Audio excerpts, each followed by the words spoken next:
हमारे आदरणीय विनोद गुर्जर जी को पुनः प्रणाम करता हूं और अगले क्रम में काव्य पाठ की ओर आमंत्रित करता हूं अपने भाई अवनीश सूर्य जी को कि आप आएँ और अपना काव्य पाठ करें। आइए भाई, स्वागत है आपका। स्वागत।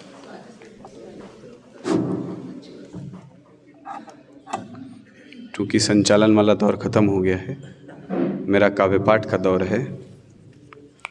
नारायण समारंभाम शंकराचार्य मध्यमाम अस्मदाचार्य पर्यंताम वंदे गुरु परंपराम। मैं अपने गुरुदेव को प्रणाम करता हूँ। और चूँकि मैं काव्य पाठ कर रहा हूँ तो दोनों हाथ अपने आकाश में उठाएं और मुट्ठी बांध कर बोलिए, भारत माता की, भारत माता की, वंदे वंदे। अद्भुत। सभी यहाँ कह रहे थे आदरणीय विनोद जी ने क्यों रिटायरमेंट ले ली, विनोद जी ने क्यों रिटायरमेंट ले ली। हमको नहीं पता, हमको पता होता तो हम लेने नहीं देते। मैं बता रहा हूँ उन्होंने क्यों रिटायरमेंट ली। हम बड़े सौभाग्यशाली हैं कि हमारे साथ एक ऐसे व्यक्तित्व जुड़े हुए हैं जिनकी एक नहीं 3 माएँ हैं। सबसे पहली इनकी माँ है इनकी जन्मदात्री। इन्होंने बाल्यकाल से लेकर के अपनी जॉब लगने तक अपनी जन्मदात्री की सेवा करी है। जब इनकी नौकरी लगी फौज में तब इनकी माँ हुई भारत माँ। 25 वर्षों तक उन्होंने भारत माँ की सेवा करी। अब उन्हें ऐसा लगा कि जो मेरी तीसरी माँ है, माँ सरस्वती, क्या बात, मुझे उनकी सेवा करनी चाहिए। तो अब उन्होंने रिटायरमेंट लिया और अब वे सतत माँ सरस्वती की सेवा में लगेंगे। तो ऐसे साधक को मैं प्रणाम करता हूँ आदरणीय, और अपने काव्य पाठ की शुरुआत करता हूँ। बहुत संक्षिप्त में अपना काव्य पाठ में ख़त्म करूँगा। मैं 4 पंक्तियाँ रखता हूँ बिना किसी भूमिका के। चौथी पंक्ति पर या तो पूरे सदन में तालियों का हिमालय खड़ा हो जाए या तालियों की एक भी आवाज़ ना हो, मैं उसे भी आपका समर्थन मानूंगा। कि हाथ में सजाते सदा बरछी कटारी उन राजा छत्रसाल की जवानी याद कीजिए। हाथ में सजाते सदा बरछी कटारी उन राजा छत्रसाल की जवानी याद कीजिए। दक्खन के शेर हिंदवी स्वराज पालक वे छत्रपति शिवा की कहानी याद कीजिए। तो चंडी अवतारी महानारी एक रूपधारी अवनीश झांसी वाली रानी याद कीजिए। और युद्ध भूमि मध्य रक्त में उबाल भरता जो युद्ध घोष जय जय भवानी याद कीजिए। युद्ध घोष जय जय भवानी याद कीजिए। चूंकि पूरा राष्ट्र या यूं कहूं पूरी पृथ्वी या यूं कहूं पूरा सौर मंडल या यूं कहूं पूरा ब्रह्मांड राममय हो चुका है। ये बड़े सौभाग्य का विषय है कि 500 साल की हमारी तपस्या आज फलीभूत होने जा रही है। यहाँ पर मातृशक्ति बैठी हैं। जब सीता जी का हरण हुआ था, रावण ने माँ सीता का हरण किया था। अरण्य कांड में बात आती है, वाल्मीकि रामायण में। उन्होंने कहा, निमेषांतर मात्रेण विना भ्रात्रा महावने। माँ सीता कहती हैं पुष्पक विमान में रावण से, रावण माँ सीता की बहुत तौहीन करता है, बहुत प्रयास करता है कि पुष्पक में ही सीता मुझसे बात करे, लेकिन माँ सीता बिल्कुल बात नहीं करती हैं। वे एक पल्लू की ओट में चुपचाप बैठे रहती हैं। वो बोलता है तुम तो ये हो, तुम तो वो हो। माँ सीता कोई प्रतिक्रिया नहीं देती है। फिर वो श्री राम की तौहीन करना शुरू करता है कि तुम्हारा राम एक पत्नी व्रत धर्मधारी था, मैंने तुम्हें चुरा लिया है, वो चला गया होगा किसी और के पास। ये भारतीय नारियों के संस्कार होते हैं कि वो अपनी बुराई तो सह सकती है किंतु अपने सुहाग की बुराई नहीं सह सकती।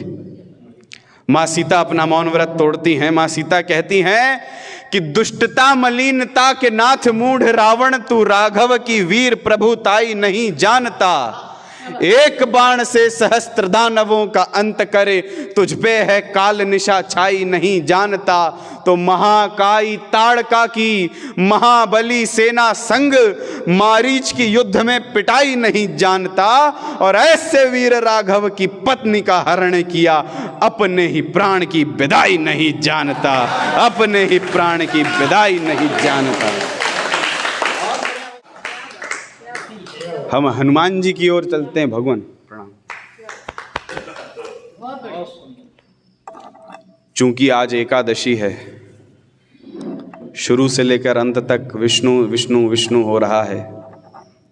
मैं हनुमान जी की ओर लेके चलता हूं। जब हनुमान जी लंका में प्रवेश करते हैं, अशोक वाटिका उजाड़ देते हैं, अक्षय कुमार को मार देते हैं, इंद्रजीत आते हैं, ब्रह्मपाश से बांधकर रावण की सभा में लेकर के आते हैं। तब रावण परिचय पूछता है कि तुम कौन हो बेटा। तो किसी व्यक्ति के सामने उसके शत्रु का नाम बार बार लेने से उस व्यक्ति की आत्मा छछोली हो जाती है, खोखली हो जाती है। तो हमारे बुद्धि बल के धाम हनुमान जी महाराज की बुद्धिमत्ता देखिए, उन्होंने अपना परिचय कैसे दिया कि मन मेरे राम जी हैं, तन मेरे राम जी हैं, सीने में बसा जी देखो राम दरबार है। ध्यान मेरे राम जी हैं, ज्ञान मेरे राम जी हैं, राम से ही व्रत मेरे राम से आहार है। तो केसरिया काया पे भी राम राम नाम लिखा, राम जी ही मेरी नौका राम पतवार है, और मेरी गदा राम जी है, मेरी भुजा राम जी है, राम ही सुरक्षा मेरी, राम ही प्रहार है, राम ही सुरक्षा मेरी, राम ही प्रहार है। तब जय हो भगवान, जय हो भगवान, बहुत बहुत धन्यवाद। राम ही सुरक्षा मेरी, राम ही प्रहार है। तब रावण पूछता है कि तुम जानते नहीं हो मैं कितना प्रभुत्व हूं, मैंने हिमालय को इन हाथ में खड़ा कर दिया। तब जब आप सुंदरकांड पढ़ेंगे तब बाबा तुलसी ने व्यंग करा है कि जानत हूं तुम्हार प्रभुताई, सहस बाहु संग परी लड़ाई।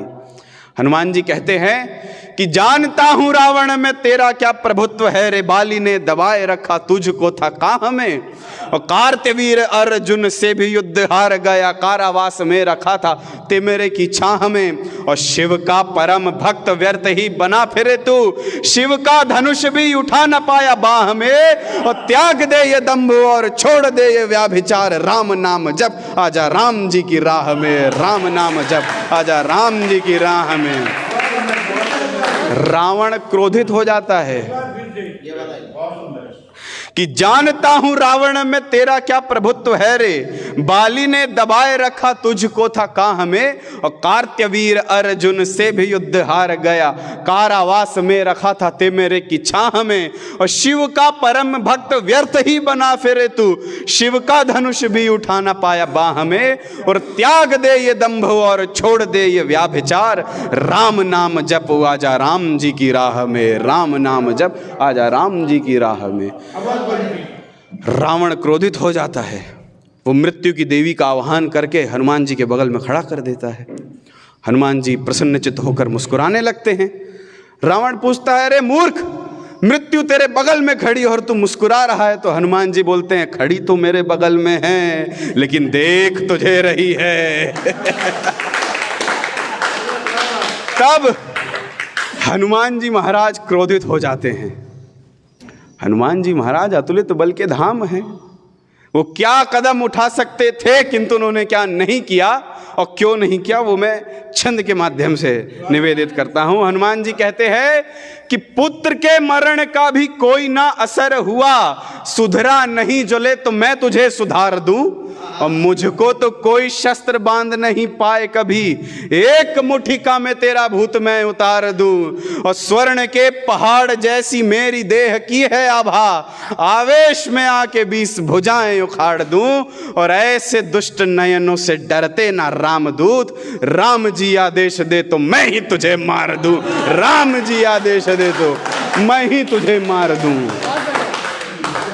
और जब व्यक्ति गलत मार्ग पर रहता है तब भगवान बहुत अवसर देते हैं उसको सुधरने का। पहले हनुमान जी महाराज को दूत बनाकर भेजा कि रावण को कुछ समझ में आए। रावण के इर्द गिर्द भी उस ब्रह्म तेज प्रभु श्री राम ने ऐसे व्यक्ति बिठा के रखे, विभीषण, सुषैन, उसकी पत्नी मंदोदरी, जो उसको समझाइश देती थी कि ऐसा मत करिए, सीता जी को छोड़ दीजिए, वो ब्रह्म हैं, परब्रह्म परमात्मा है श्री राम। रावण नहीं माना। युद्ध के एक दिन पहले भी श्री राम कहते हैं कि एक मौका तो इस बेचारे को देना चाहिए, जाओ अंगद। अंगद पहुंचता है दरबार में रावण के, और वहाँ उसका क्या शौर्य रहता है। एक सवैया मैं पिरोना चाहता हूँ, यहाँ साहित्य के बड़े बड़े मनीषी बैठे हैं। ये मत्तगयंद सवैया है, मैं प्रेषित करना चाहता हूँ कि अंगद रावण सम्मुख आकर चीखत भैरव नाद करे है। वीर भरे दरबार महाभट बीच खड़े ललकार भरे है। आस करे सुमिरै रघुनायक, आस करे सुमिरै रघुनायक, की जय बोलत पैर धरे है। डोलय पैर नहीं प्रण देख दशानन के दरबार डरे है, दशानन के दरबार डरे है। इसके पश्चात रावण पूछता है तुम्हारा राम ऐसा क्या कर सकता है। सीता भी पुष्पक विमान से राम राम राम राम कर रही है। वो एक मरकट आया जिसने पूरी अशोक वाटिका उजाड़ दी, मेरी औलाद को मार दिया, वो भी राम राम राम राम करता रहता है। यहां मेरा सगा भाई विभीषण मुझे छोड़ के चला गया, वो भी राम राम राम राम कर रहा है। तू आ रहा है, तू भी राम राम राम कर रहा है। ऐसी क्या महानता है राम पे। तब अंगद कहते हैं कि कोमल पंकज लोचन शोभित मानस पंडित राम करे है। क्या कर सकते हैं राम। कोमल पंकज लोचन शोभित मानस पंडित राम करे है। कालहु काल कठोर कमानत दंभ जुखंडित राम करे है। और धर्म समाज सुधारक, प्रभु श्री राम से बड़ा धर्म सुधारक समाज सुधारक कोई नहीं रहा। लोग कहते थे शबरी भिलनी है, अछूत है, निषाद अछूत है। श्री राम ने उन सबको अपनाया। लांछन जो लोग लगाते हैं हमारे धर्म पर, श्री राम सबसे बड़े धर्म के सुधारक हैं कि धर्म समाज सुधारक वंचित मानुज मंडित राम करे है। और आनन काटत फेंक दशानन दानव दंडित राम करे है। आनन काटत फेंक दशानन दानव दंडित राम करे है। और वरिष्ठ जनों के आशीर्वाद से, माँ भगवती पराम्बिका के कृपा से एक ऐसी रचना इस दास ने अपने कलम से लिखी, ऐसी रचना भगवान ने अवतरित करवाई। ये प्रभु श्री राम की आरती तो नहीं है, पर उनकी आरती की भव्यता है। और ये उस राघवेंद्र सरकार, उस दशरथ नंदन की ही कृपा है कि मैं जिस शहर से आता हूँ सिवनी में, वहाँ जो राम मंदिर है, वहाँ भगवान की जो मूल आरती है उससे पूर्व इस छंद को मंदिर में पढ़ा जाता है। मैं वो छंद निवेदित करना चाहता हूँ। मेरा ऐसा मानना है अब तक का इस जीवन में जो सर्वश्रेष्ठ मैंने लिख दिया या प्रभु श्री राम ने मुझसे लिखवा दिया वो यही है। इससे सर्वश्रेष्ठ मैं कुछ नहीं लिख सकता। मेरा निवेदन रहेगा कि आप सभी फ़ोन रख दें, जो बातें कर रहे हैं बातें ना करें, केवल सुने, केवल सुने। एक छंद है छोटा सा बस। आरती की भव्यता क्या होती है वही कि आरती उतार रही जनक दुलारी माई, जानकी के नयनाभिराम तेरी आरती। आरती करे है लक्ष्मण वीर शत्रुघ्न, भरत उतारे अविराम तेरी आरती। आरती का भार हनुमान जी संभाल रहे। आरती का भार हनुमान जी संभाल रहे। हनुमान जी के पुण्य धाम तेरी आरती। हनुमान जी के पुण्य धाम तेरी आरती। आरती का दीप अवनीश का कवित बने आरती का दीप, अवनीश का कवित बने, अवनी के ईश राजा राम तेरी आरती, अवनी के ईश राजा राम तेरी आरती।